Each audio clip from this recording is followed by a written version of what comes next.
एक लड़का था। माँ ने उसकी शादी कर दी थी। वह काम नहीं करता था। माँ ने उसे रोटी देती और कहती कि बेटा ठंडी रोटी खा लो।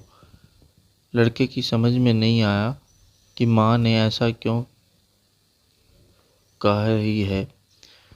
फिर भी वह चुप रहा। एक दिन माँ काम से बाहर गई तो जाते समय अपनी बहू को कह गई कि जब लड़का आए तो उसको रोटी परोस देना और रोटी देकर कहना कि ठंडी रोटी खा लो।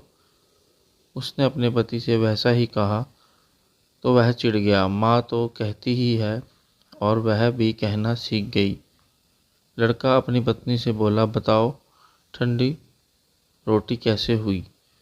रोटी भी गर्म है, दाल भी गर्म है, फिर तू ठंडी रोटी कैसे कहती है? वह बोली, यह आपकी माँ ही जाने। मम्मी जी ने मुझे ऐसा कहने के लिए कहा था, इसलिए मैंने कह दिया। वह बोला कि मैं रोटी नहीं खाऊंगा, माँ तो कहती ही थी, अब तू भी सीख गई।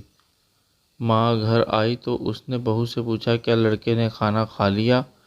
वह बोली कि उन्होंने तो भोजन ही नहीं किया और नाराज हो गए। माँ ने लड़के से पूछा, क्यों नहीं किया? तो लड़का बोला, माँ तू तो रोजाना कहती थी कि ठंडी रोटी खा ले और मैं सह लेता था, पर अब यह भी कहना सीख गई। रोटी तो गर्म होती है। माँ बता कि रोटी ठंडी कैसे है?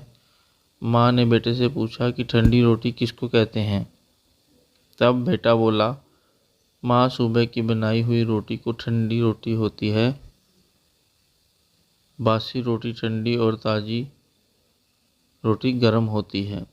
माँ ने कहा, बेटा अब तू विचार करके देख, तेरे पिता ने जो कमाया है वह ठंडी और बासी रोटी है। गर्म रोटी तो तब होगी जब तू अपने आप कमा कर लाएगा। लड़का समझ गया और माँ से बोला कि अब मैं कमाऊंगा और गर्म रोटी खाऊंगा। इस कहानी से यह शिक्षा मिलती है कि शादी के बाद ठंडी रोटी नहीं खानी चाहिए, अपनी मेहनत की रोटी खानी चाहिए। अगर आपको ये स्टोरी पसंद आई तो मेरे चैनल को लाइक कीजिए और सब्सक्राइब कीजिए। Thank you.